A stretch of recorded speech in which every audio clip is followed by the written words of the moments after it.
Sa sobrang inip ko nga sa bahay, nakagawa ako ng bibingka na lagi kong kinikrave every Christmas season.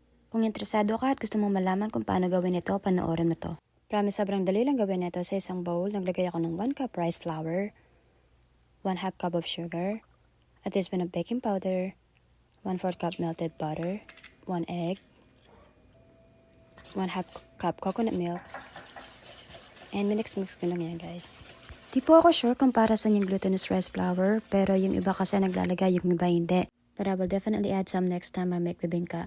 This was fine but it didn't turn out the way I wanted. Pagdating naman sa lasa, masarap siya, guys. And mabango, amoy bibingka talaga. At sa puntong ito, sa isang pan naglagay ako ng daon ng saging at nilagay ko na ang batter na ginawa natin kanina. Yung akala mo na sobrang hirap gawin ito, sobrang dali lang pala gawin ito. Pero kung tamad ka at wala kang time gumawa nito, bumili ka na lang sa labas. Aminin man natin o hindi, minsan mas masarap pa din yung binili sa labas, no? Para bang may magic silang ginagamit.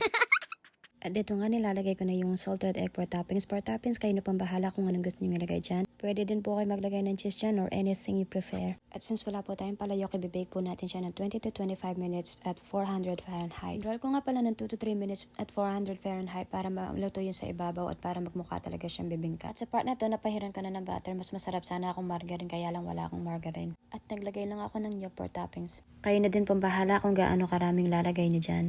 And there you have it, guys. Maraming salamat po sa panonood. God bless.